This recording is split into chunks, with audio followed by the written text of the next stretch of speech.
Hi folks, welcome to Wednesday's edition of the iWrite Radio podcast, stroke videocast. Got Stuart Lockhead with me. Hello. Jimmy Hutton.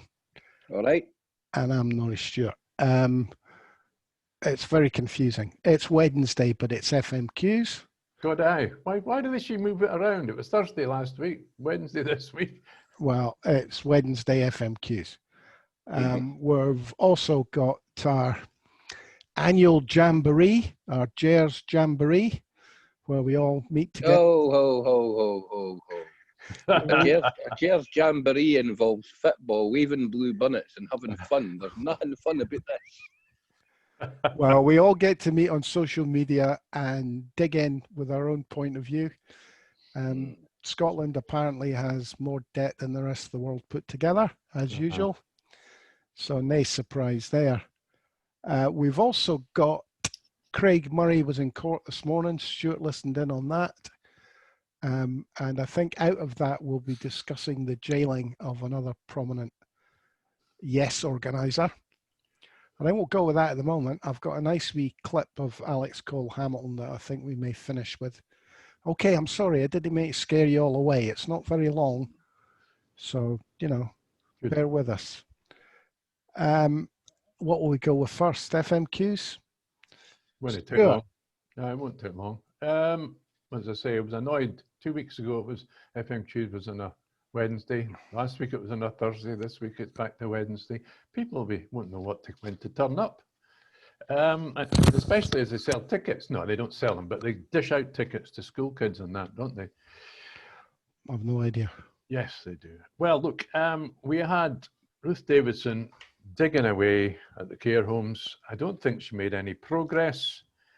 First Minister was very forthright, should we say, in her responses.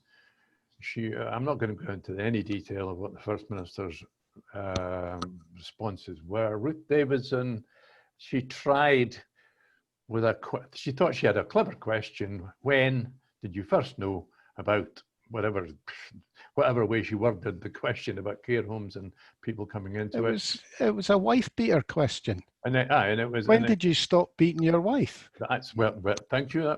You've saved me that much there. Apart from that, nothing much happened there. Richard Leonard, what an idiot. He opened with the Jers figure. Now it can be attacked from countless angles. The First Minister. Well, I'm going to attack it to start with because Richard Leonard claimed that if there was a Scots currency set up, it would they'd need to find £100 billion. I've no idea where to get that figure. I've seen a figure it would cost 20 million to set up, and maybe he's talking about the kind of foreign exchange that you need to back it. Well, I'm not going to go into the detail how that's done. You can look it up yourself. But let's put it this way. Denmark, a similar sized country, the backing, their foreign reserves sit at 55 billion euros. So why would Scotland need £100 billion to back up their own currency? With no idea. Because when Scotland goes independent, the pound will be worth 20p in terms of the euro. That's why. That is a bit of a worry for the Scottish economy that when Scotland goes independent, and assuming we have our own currency, England will be in dire straits, and that's not good for Scotland because we do sell a lot of products into England. So it's a fair point. Jimmy? Well, I was just glad there isn't such a thing as a wardrobe in the chamber, mate, because we were treated to an edifying sight of Richard Leonard strapping on his own snooker ball gag, and he looked like he was about to do a Michael Hutchins today. I've no idea what he was thinking. He goes on Jers and gets the slapping that Ruth should have got had she gone on Jers, that she was too feared to. He then starts talking about Build Back Better. That's Boris Johnson's own line. When did a Labour leader ever parrot a Tory and think it was a good idea? I worry that man genuinely wants to commit suicide in the chamber in front of everybody. So frankly, I was glad that he never. And then you had wee Willie Winkie babbling on again, like he did last week, that students are arriving in now, so we need to be testing the students. We need to test international students. Why would they be arriving now, Willie? The colleges and unis are shut. Nobody's arriving now, you slavering wee fud. So basically, we had the joys of the idiots that run opposition parties pointing out to the electorate of Scotland just how idiotic they are. I mean, Nicola could basically no turn up. They do their job for her by saying, we're airsies, didn't vote for us. I think we can say that Nicola had a pretty good slap down today. Aye, she had great fun with Tricky Dicky, but my God, what a horse's bum he is. Do we want to see that, lads? Yes. Mm-hmm. All right, give me a sec. Here we go. This is the tail end of Richard Leonard's question. The Scottish Government has said that COVID makes this difficult, but COVID is what makes it urgent. If it's possible to rapidly introduce payments to businesses in need, surely it's possible to rapidly introduce payments to families and children in need. So, First Minister, will you get the cash to the families who need it now? First Minister. Scotland is about to become the only country in the UK that has a Scottish child payment. We will start to take applications for that in November this year, and the first payments will be made at the start of next year. No other government in the UK, including the Welsh Labour government, is getting anywhere near doing what we are doing to deliver what has been described by poverty campaigners as a game changer on child poverty. That's what we are doing within our powers. And yes, because of the systems that have to be put in place to practically deliver that, that is the quickest timetable on which we can do that, given the COVID challenges. But criticising us for taking a couple of months to start to have applications open, when his own colleagues in Wales are not doing it at all, seems to me to be rather a hypocritical stance for Richard Leonard to take. But again, I come back to this point. If Richard Leonard started to really think about what the real drivers of child poverty are right now, he would stop being Boris Johnson's chief cheerleader in this Parliament and actually start standing up for this Parliament having the powers we need. It is welfare policies, it's the austerity politics of Westminster governments that have driven more children into poverty. We are doing what we can to lift them out, but as long as powers lie with Westminster and not in this Parliament, we will be doing it with one hand tied behind our back. And I suspect, to come back to an earlier point, that is why more and more of the dwindling band of Labour voters in this country now see that independence would be a better future for Scotland. The sooner Richard Leonard wakes up to that and stops defending continued Tory governments taking decisions about Scotland, the better for all of us, and probably the better for his own party.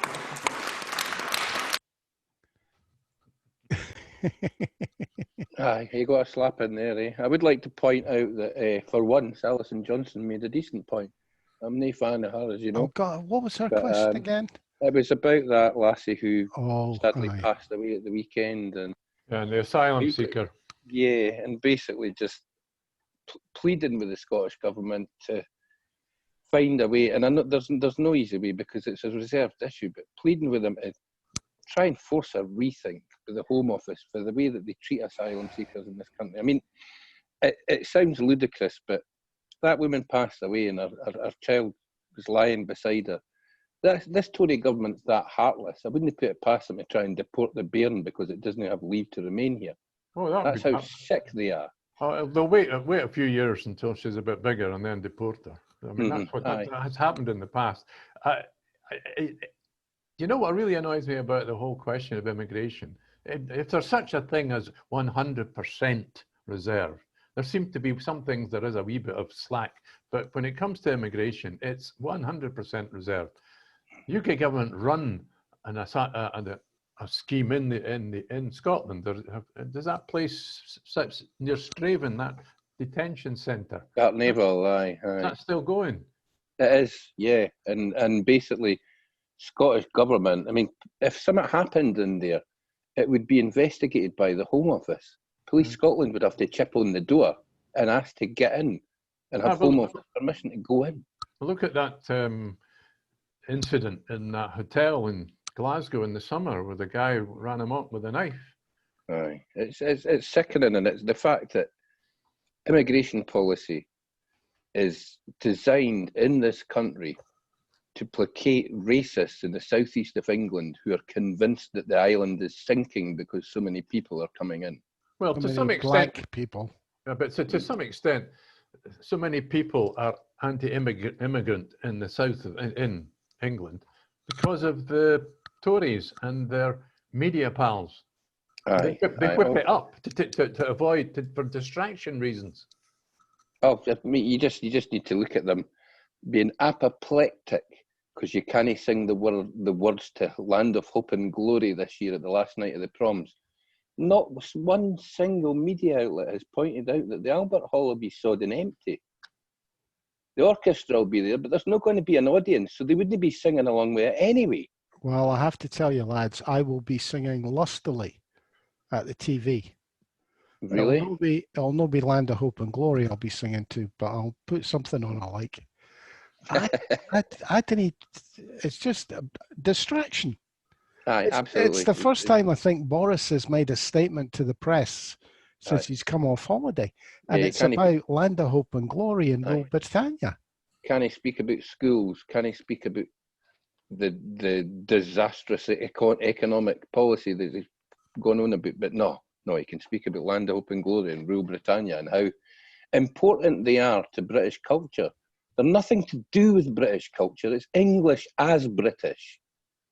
I didn't ken a Scotsman that's interested in singing Rule Britannia. I know a few of them sing it at the Rangers games, but who's going to sing that crap? Well, absolutely. Like you say, it's not even a dead cat. It's like a million dead cats getting flung on a table at once to distract you for the fact that Boris is a complete donut. Well, apparently there's no wheel. Before we that were true. One last thing, I'm sure, because I can tell when Norrie wants to move on. I'd like to point out that apparently Scotland's deficit stands at, according to GER, stands at 9%, whereas the UK's deficit stands at 3%. But if you delve into the figures, apparently Scotland's responsible for 55% of the UK deficit. Aye, that's went up this year, isn't it? Because it was only about 51 last. So it's bloody wonderful. How the hell does Scotland end up being responsible for over half the UK's deficit, which is a very dodgy bloody figure anyway, when we've only got 8% of the population? I'd like to know where my share's gone. Aye, I want to ken where the 3.4 billion we spent on defence last year went.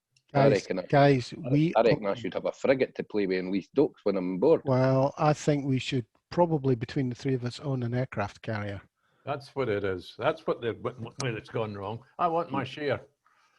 You want your aircraft carrier? Where are you going to park it? Yeah, well, there's got to think about the practicalities, Stuart. I'm not wanting an aircraft carrier, just a couple of surface tier missile batteries so I can take out the red arrows the next time they fly over. I tell you, they weren't giving up either. They had about 4 attempts before they actually got to fly over Edinburgh, didn't they? Did they? And I think they were desperate. I think the blue was turning a bit green. Aye, I think they made a pig's lug of that, but the red was very red, of course. Naturally. Gers is, I think it's great fun. Every tweet I've seen, Unionist, Blair McDougall, Jackie Bailey, I've just tweeted and said, can you let me know when these figures are going to improve under a Westminster government, please? And of course, no answer. Oh, you're not going to get an answer for the bold Jackie or something like that. No. Okay, well, let's move on to Craig Murray. Stuart, you listened in on his, I take it was another chat about what was going to be allowed into the defence case and what wasn't. Yes, it's a procedural. I'm not going to go legal, but they call it procedural. We might call it preliminary. It's to avoid delays with witnesses when you go for the real trial. It happens, I think, if anybody's been involved in anything serious, that's how it works. It was a very odd. How I got to hear it, I had to phone up a number and put in a phone number and put in a code and listen on the phone. Very odd. On the top of that, it started early. The alert, the information about it said it might be delayed, and it actually started early, so I didn't hear the first minute. What I did discover was that it would appear that the prosecution is softening the argument at the moment from the prosecution is they don't want Craig Murray to have any defence at all. He doesn't want, he's not allowed to produce any documents of any sort for any defence. Well, they sounded as though they were softening a bit, what I heard this morning. This is, well, Craig Murray wrote a blog about this, and essentially he's looking for papers that weren't given in evidence at Alex Salmond's trial, that the Crown has possession of. That's not all, yes. He thinks. But Alex Salmond's lawyer also has them and is willing, apparently, to give them to Craig Murray's lawyer. Not without Crown permission. Yeah, yeah. So papers that weren't given in evidence, so therefore, by definition, aren't evidence, can still be controlled by the Crown Office. And the Crown Office are prosecutor. They're the prosecution, and Craig Murray is the respondent. So it's one side is completely loaded.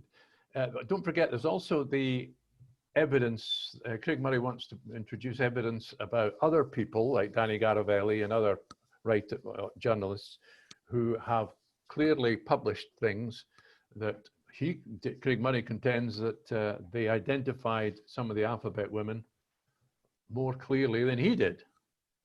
So anyway, there was no date given for when it's back in court, and it was left with the lawyers are supposed to get together and decide how much evidence Craig Murray's defence will be allowed. Yeah, I want to be in charge of that system.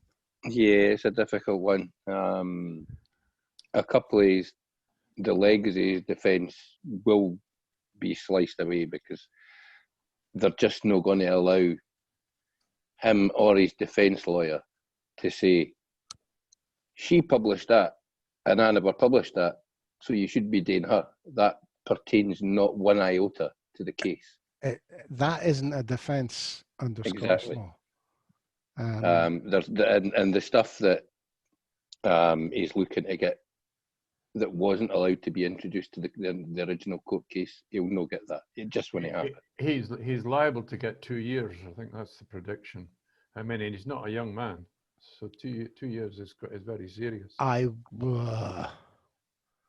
would be. I'd be very surprised if they gave him 2 years. I'd be amazed if the whole thing goes ahead at the end of the day. I think there'd be a political decision taken to apply pressure to the Crown Office to just drop the whole thing. Well, if they give him 2 years and Danny Garavelli et al. Don't get prosecuted, I think they'll be held to pay. I actually think they'll have 100,000 Yes supporters banging on the Crown Office's door. I do worry about him though, because there was in his attempt to make Manny Singh a martyr yesterday, there was deliberate omission and misleading in the way that he wrote his piece about that makes me think he might be succumbing to the pressure that he's been placed under by this whole thing. Well, obviously, this is the point of where Jimmy and I are going to disagree.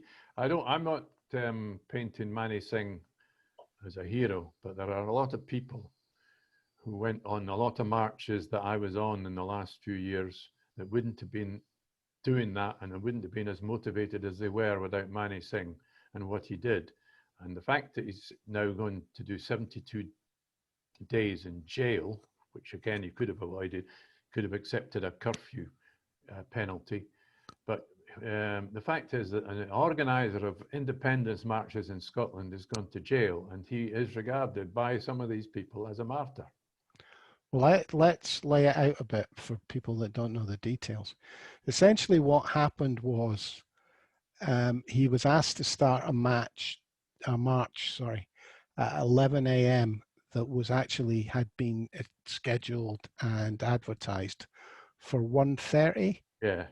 And the local council, who are SNP led, which is Glasgow City Council, insisted on 11 o'clock start. In particular, one councillor called Rhiannon Spear led the No, Stuart. She called for action from the police. That's Jimmy. People No, that's people now attacking her because they disagree with her views on the GRA. They are dragging her name into it. It was Glasgow City Council. It wasn't a particular councillor that led this. It wasn't a particular councillor that wanted this to go to court. To assert that is wrong.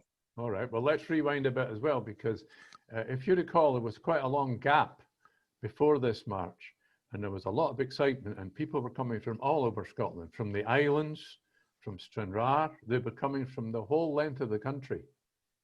And it was going to be very difficult to change all the plans at the last minute. Well, I mean, I think the other thing... And when it came to the bit, he did a deal with the police, and the police policed it on the... there was no trouble. He didn't do a deal with the police. He had a licence, and he broke the licensing conditions to have the march. The police policed it because they had to, because he forced them, because he wouldn't obey the conditions of his licence to have the march. He's got previous. He's screwed over Aberdeen City Council. He's screwed over Historic Environment Scotland. You cannot have a rally at the end of your Edinburgh march in Holyrood Park. I don't care, said Manny. I'm going to do that anyway. He's got previous. He's noised up every council in Scotland. And let's also remember, when he split fell under one banner, he kept the 11.5 grand because he was the one that had access to the bank account, and used it to set up his own other organisation. I'm not defending him on all these aspects, but it's the way it looks. The way it looks to thousands and thousands of Yes supporters. Yeah, but Stuart, I mean, that's kind of the point Jimmy's making, though, isn't it? It looks like a guy just got 72 days in jail because he held a march. Whereas, in fact, he'd broken a license agreement. I'm fine, happy to finish the argument where it is. I've got nothing to say. I think the fact that he chose yesterday not to take a tag and said, "Oh no, I'm a night shift taxi driver. I can't do that. Go day shift for a couple of months, mate." Everybody else would have taken that option, and I think he deliberately wants to be a martyr. I'm also suspicious the fact that he handed the Sunday Mail a story a couple of weeks ago where he accused the Yes movement or people within it of being racist, biased against them. I think they're more biased against him because he pocketed their cash and used it to set up. And by the way, when he set up his version of the Scottish independence movement, he stole somebody else's name because he liked the name, rammed their organisation, ruined it. So frankly, he's an unsavoury character, and if he spends a few days hiding away in the big house, I'm no fussy about it. Well, I must admit, my first thought was 72 days. Has he got previous? I would imagine that's not a first conviction if he's getting. What is 72 days? It's a fair scalp. 6 weeks? No, 2 months. Just about 2 months. It's a weird one because he'll probably do what? He'll probably do 4 or 5 weeks and get out. They'll get him out on license. And no doubt he'll be plastered all over his pals at the Sunday Mail or the Daily Record about what a hard time he got because he was. I don't know the man, and I might be wrongly casting aspersions with my thoughts on this. Apologies if that's the case, but it does seem like a healthy scalp. I think it's deliberate for Glasgow City Council. I think they were just sick and tired of being messed around by not just him, but other people. They didn't sentence him, Jimmy. I mean, that was a shame. No, but they pushed for him to go to court, mate. At the end of the day, this didn't have to come to court. And let's wait and see what happens to the Aberdeen, the fellow Jerry Kelly and Neil Mackay, who's still running AUOB now. Let's see what happens to them when they go to court. I think the biggest upset out of all of this is the fact that instead of having one organisation organising marches around the country, we've now got 3 different organisations who all want to have marches, and it just cheapens the whole thing. I think it was fabulous. Now you're moving on to different ground, Jimmy. There are historical marches that have been going on for years and years and years. Bannockburn, for example, which AUOB, the Stirling one, don't run. The Dunfermline one, that they have always had their own one. There's no reason why they should have got involved with AUOB. And generally, as far as I know, Neil Mackay has successfully taken over the running of AUOB. I don't have a problem. Give his selling his bird a job and a salary. As many people as want to can organise marches, as far as I'm concerned, as long as they coordinate. That's the problem, though, mate. They don't. They have. You've got people having marches in the same city a couple of weeks apart because they will not coordinate and they will not work together. Well, you've got things like Tommy Sheridan. He's been having his Hope Over Fear rallies every year in Glasgow. He'll not get involved with them either. So again, were you counting them as one of the three organisations? No, I'm counting the AUOB, the Scottish Independent Movement, and Yes 2 for Indy. They've all got a list of marches that they want to have in similar cities where 3 weeks apart. Well, I'm thinking of another three. Tommy Sheridan, I'm thinking whoever does the Bannockburn one every year. But nobody turns up to anything that Tommy Sheridan does. That's why he has to piggyback. That's why he has to piggyback on the AUOB ones, because Tommy's name is still mud in Scotland, apart from Donut. You get about 5,000 turn up for Tommy's one every year. That being because it's easy to get to. I don't mind going in for a wee swally, come out and watch the stage for a bit and come home again. Not a particular interest of mine, I'm afraid. Okay, what else did we have on the list? The inquiry? Yes. Did we all have another look at it yesterday? Yes, I filled in the gaps. I was surprised what I'd missed. Oh God, where's my notes? I haven't got my notes. I was surprised what I'd missed, which was, yes, Alex Cole-Hamilton going even further into the mess. As I say, we discovered that there were emails that he started reading from emails that weren't on the published list that the inquiry put on their website, and he was taken to task about that. So there's two sides to that. Alex Cole-Hamilton will get scalped on one hand, but on the other hand, us, the innocent bystanders, had discovered something we didn't know. Well, I'm sort of beginning to get a bit embarrassed about all this because I seem to continually go on about procedure. Everybody treats this like it's a court case. It isn't. Different rules apply.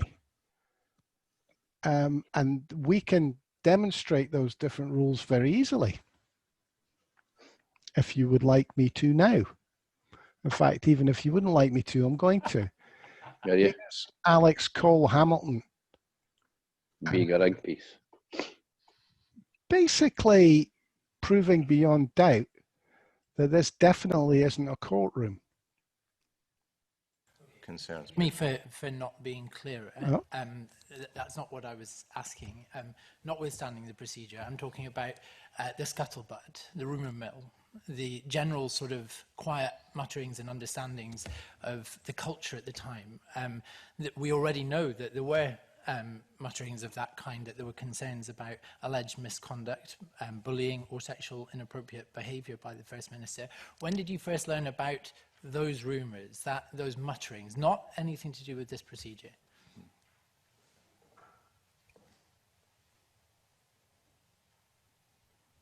Yeah, I'm finding that quite a difficult question to answer because you're kind of inviting me to comment or to reflect on rumour or all I'm asking, if I can just dial back. And that kind of sums it up. In addition to that, everybody was careful not to mention the previous First Minister or Alex Salmond, never by name, but certainly they didn't, but the previous First Minister. It was just former ministers that we're talking about up to that point. So Alex Cole-Hamilton was making it clear to the audience that it was all about Alex Salmond. Alex Cole-Hamilton was sitting there as an MSP, a fairly prominent Liberal Democrat, that all he was interested in was blackening Salmond's name, and he was prepared to listen to gossip.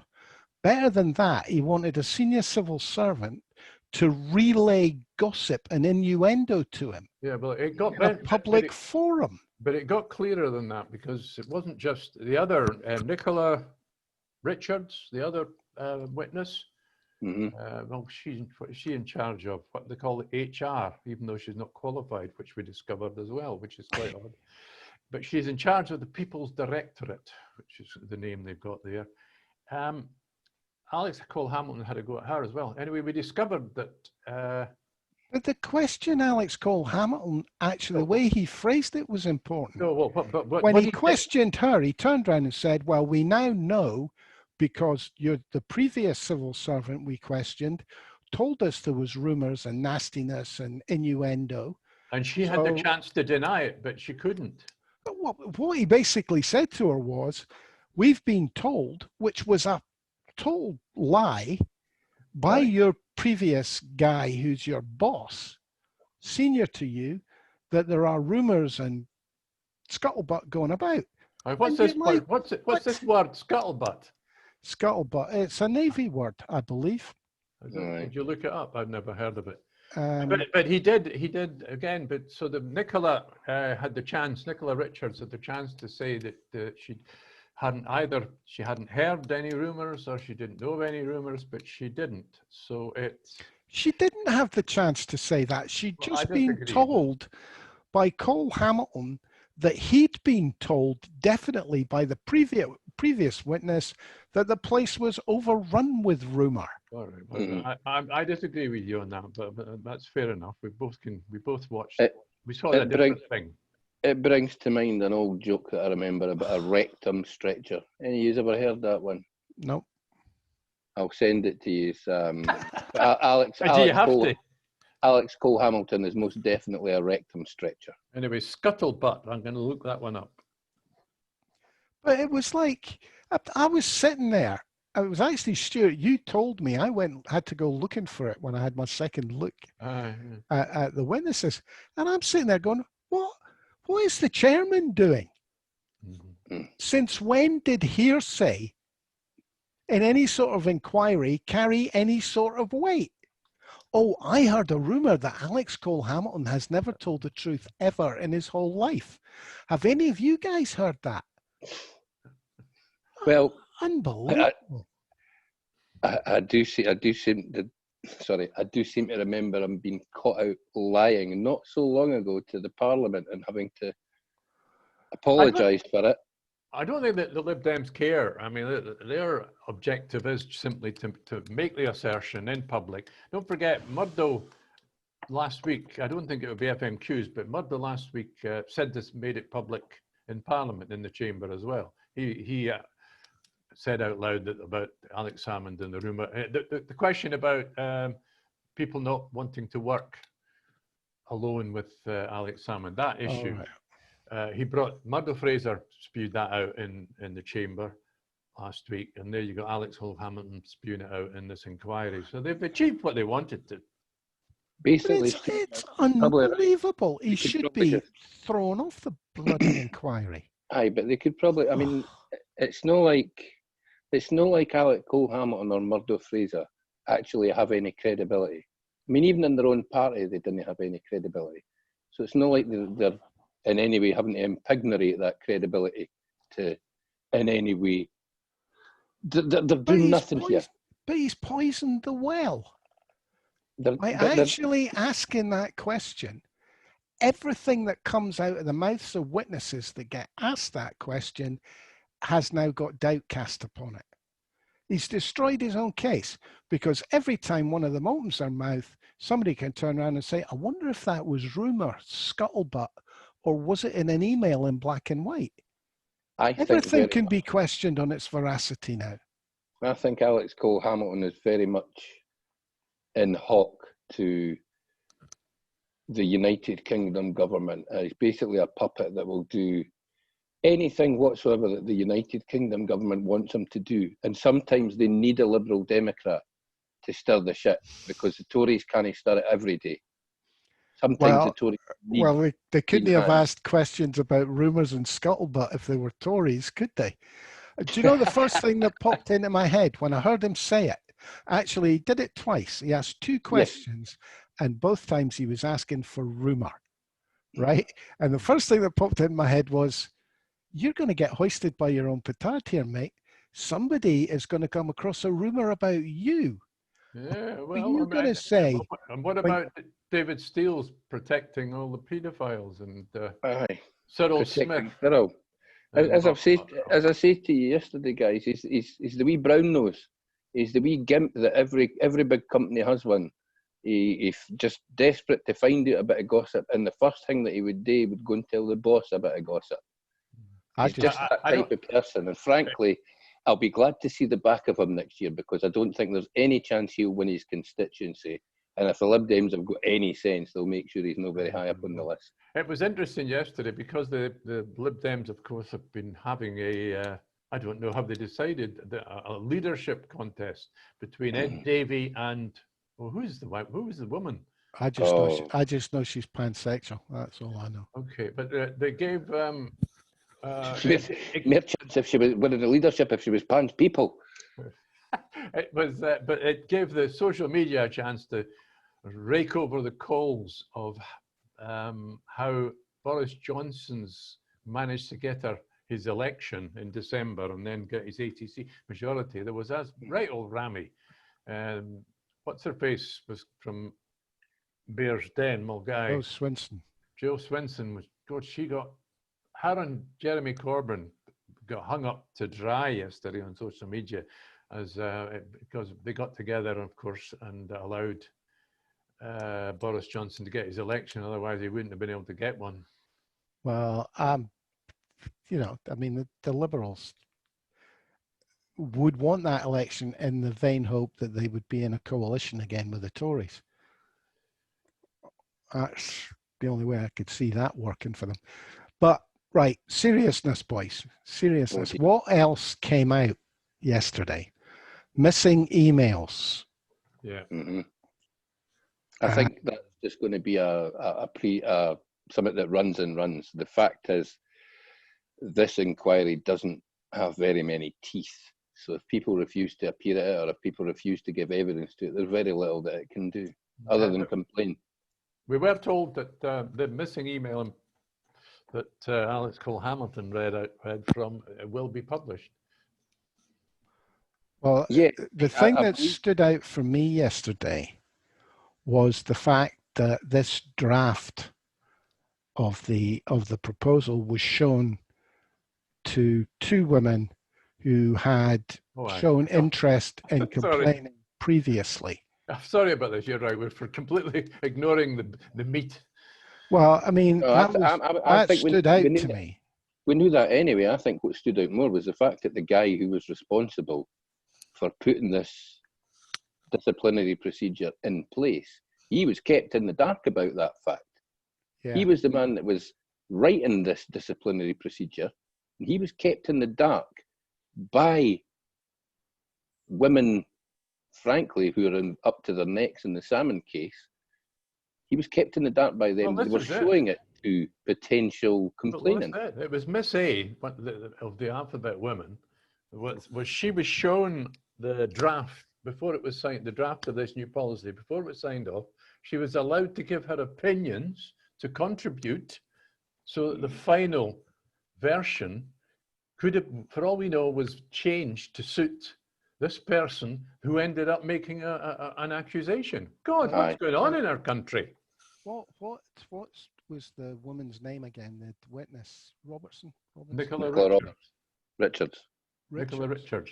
Ms. Richards' excuse for that was there was only a couple of people who had ever made complaints against a First Minister. So they were the only people we could go to who could give us lived experience. Now, neither of them had ever made a complaint. So they had nothing to compare it against. She was very evasive. She stuck to civil service jargon, which there was the difference between concern and a complaint.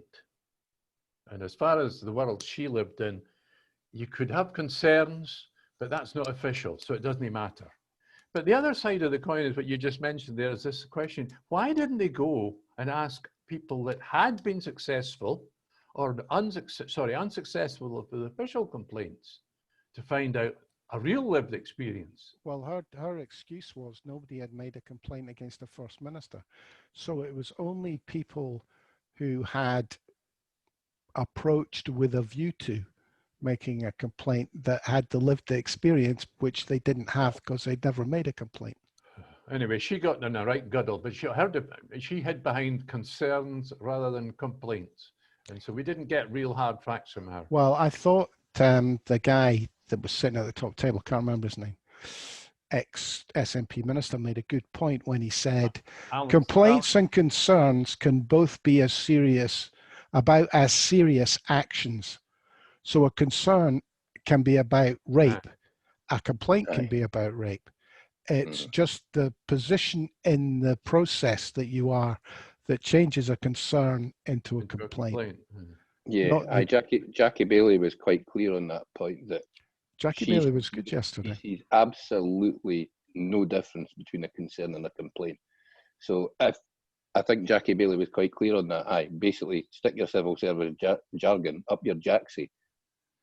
The more substantive point is whether or not, I mean, at the end of the day, this has cost over £1 million. And it's cost over £1 million because civil servants thought they were being cute, thought they could put in place a system where they would catch Alex Salmond, and they messed around with it and tweaked it to the point where a judge sitting at the Court of Session said that it was unlawful and could absolutely be seen as biased. So those civil servants should be responsible for possibly losing their jobs, and maybe they should to teach all civil servants, because we had to do it once before with council officers back in the day. Maybe there should be an arrestment against their assets to pay back that £1 million, because at the end of the day, they thought they were being smart and playing a game here. Don't forget Leslie Evans, the principal, the secretary. Mm-hmm. Is that right? Yes, she's the senior. And, she had a job at the Edinburgh City Council where she messed up, apparently. She's messed up everywhere she's went. That's why she got run out of Belfast all them years ago. Back to the meat, boys. The other thing that stood out for me was the instruction from the First Minister that anything involving ministers, the decisions should not come to her. The decisions should be made by Leslie Evans, and she was to be kept totally hands off. Well, but she can't do that because there are two aspects of this. There's the Civil Service Code, and there's the Ministerial Code.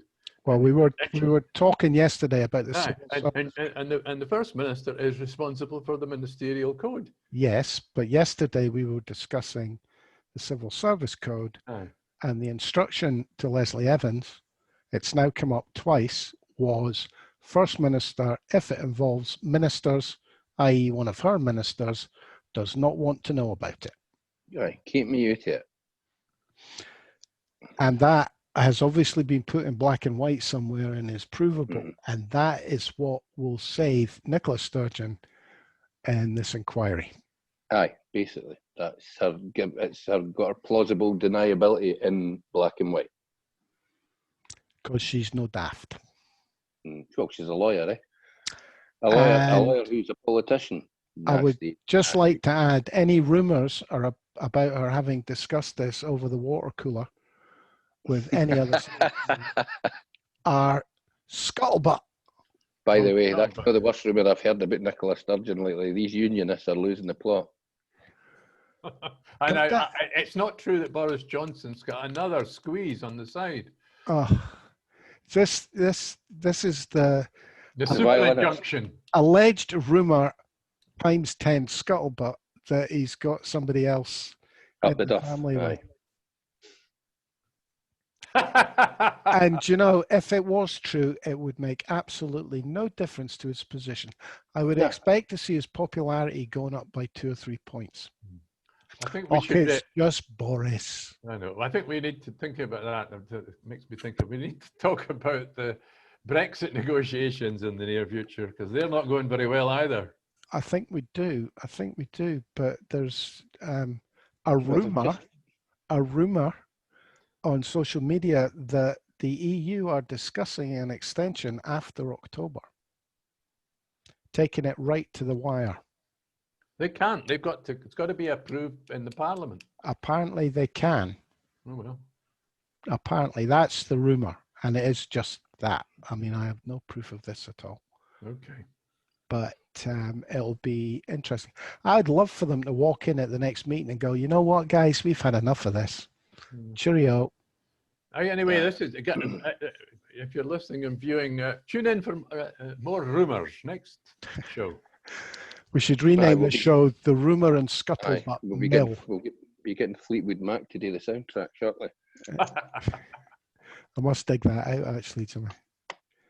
Okay, guys, anything to finish with? I'll give you a laugh to finish, mate. I think that George Galloway's wonderful Alliance for Unity are losing the plot. Some of the tweets over the last 24 hours have been spectacular own goals. But this one this morning's a belter. My husband and I looked at a lot of houses in south of Scotland. All were being sold by people moving to England. Many said the fear of separation from Britain was their reason for selling up. That's George Galloway's wife writing shite because George was in his bed because they take shifts to write the shite on the Alliance for Unity website. I would imagine that there's a high percentage of houses in the borders get sold to English people moving north and sold by English people moving south. I would think that's probably. I've no idea what the 50%. stats are, but you and I have both lived in the borders, Norrie. One of the things about the borders is they don't get STV. They never have. They always get. They just get. Nowadays it's called ITV Border, but their news largely comes entirely from the north of England. But borderers don't really think of themselves as Scottish or English. They think of themselves as borderers. It's a bit like Highlanders. Yeah. You know, they're a country within a union. Not as much as the Highlanders, but we'll leave it at that. Let's not argue about that one. I did notice somebody's put up a clip of George being interviewed, swearing allegiance to a united Ireland, basically. I'll see if I can dig it out for tomorrow. But he's... you've got to wonder how any unionist can bring themselves to vote for a man who genuinely doesn't believe that Northern Ireland ever existed, who genuinely believes that the 6 counties that form Northern Ireland were always a part of the Republic and should always have been and always will be a part of the Republic. And he's asking for unionists to vote for him. He cracked a classic joke. Said he was a schoolboy and he'd come home from school and his Irish grandfather was in the house. So he said to his Irish grandfather, my teacher told me today that the British Empire is so huge that the sun never sets. And his grandfather turned around and said, they've got to keep the lights on because you can never trust the British. Aye, well, the less said about Irishness, the better. Can I just bring up James Kelly? Did anybody listen to his question today? Oh, he brought up the Catholic Church. He had to. I was wondering if he was the personal legate of Phil Tartaglia, you know, the Archbishop of Glasgow, because he does love to get a mention of his church in the bowl, Mr. Kelly. Was he? I hate any mention of freedom of speech. Parliament. He's having to go at the hate. He's having to go at the hate crimes bill, mate. As I say, he has to get. I abhor any connection between church and Parliament. I think there should be none whatsoever. And the fact that you bring up the church quite so often as James Kelly does, I think somebody should kick him down that big staircase that they come down for the debate. Jimmy, I've never noticed. I've never noticed. I couldn't tell you whether Kelly was Catholic or Protestant.